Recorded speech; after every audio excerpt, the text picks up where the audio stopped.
And we're so pleased to be joined by Father Piotry Zelazko, who is a vicar that works with Hebrew-speaking Catholics in Israel. Hello and welcome to our Christmas show. Hello, Emily. Good to be here. It's really nice to meet you, and you're doing so much wonderful work. And please start by telling us about your organization, like how many Hebrew-speaking Catholics are in Israel?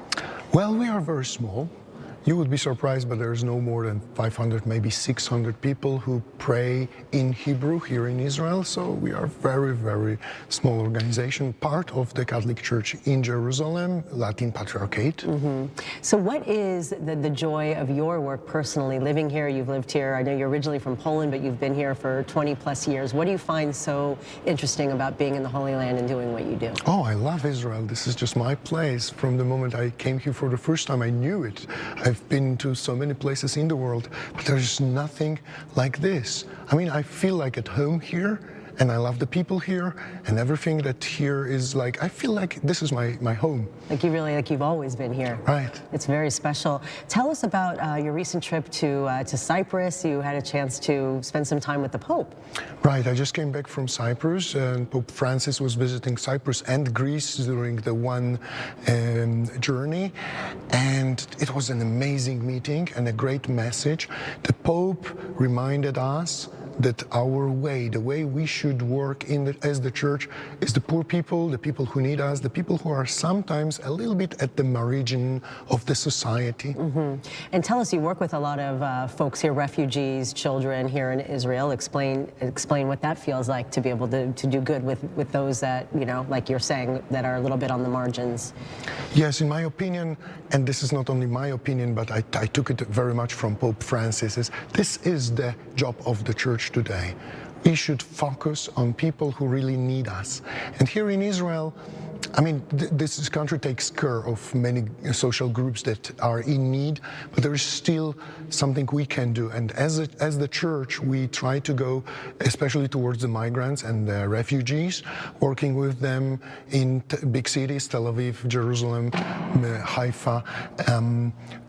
This is something that we call like spreading love, sharing love, also trying to find other people that can help, you know, connecting between people who can help and those who need help. Right, right. Now explain what Christmas season is like. It's it's definitely been a very weird few years with Corona. Normally there'd be a lot of people visiting during the holidays, as well as, during the Feast of the Tabernacle. So, what's it been like, being here during Corona where there aren't worshipers and pilgrims coming?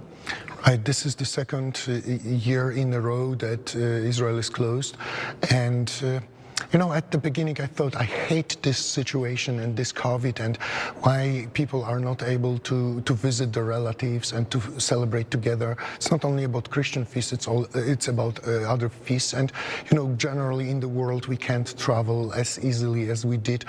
And at the beginning I was very frustrated, but then I thought, listen, this is not the end of the world, and the world still exists. Let's find something in this. In the first period when there was so many lockdowns, we could focus on ourselves and say, like, where are we running to? It's crazy. Sometimes we don't have time to think about ourselves, about our needs, about who we are, where are we going to. It's just running and running. Now it's the period that we have to say, okay, COVID is not everything.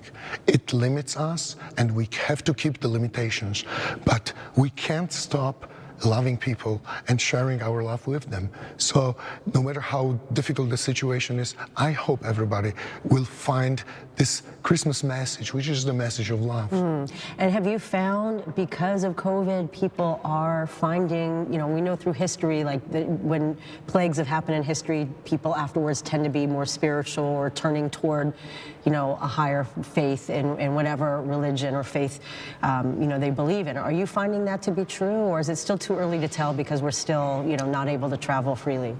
I can see some signs that people are looking for some spirituality. Unfortunately, sometimes it goes in many different directions, you know, those conspiracy theories and kind of weird spirituality. But I think for those who really are searching and looking, this is the perfect time to go deeper inside yourself and to ask those basic existential questions. Who am I? Where am I going to? And what is the goal, the purpose of my life here? And what do you have any plans for, you know, the next few months, you know, after the Christmas season? Like, what does your next few months look like? Okay, first Christmas, and I'm very excited. This will be my another one, Christmas in Beersheba, and I really love this community, and it's gonna be again Christmas. No matter what, the same feeling will be back. So that's the first plan. Then the New Year, in February, I'm going to be in Rome again to meet the bishops of the Middle East. These meetings happen twice a year, so we share our experience of pastoral work here in the Middle East. And the second semester is finishing now. I am teaching at the Salesian Theological Institute here in Jerusalem, so I also will have to correct some papers of my students. So, you know, like regular life, COVID doesn't stop us. Oh, it's absolutely amazing. And thank you again, and Merry Christmas to you. Thanks for being part of our special Holy Land Uncovered episode. Thank you very much, and Merry Christmas to all our viewers. May God bless you all and have a special time during this Christmas. Thank you so much.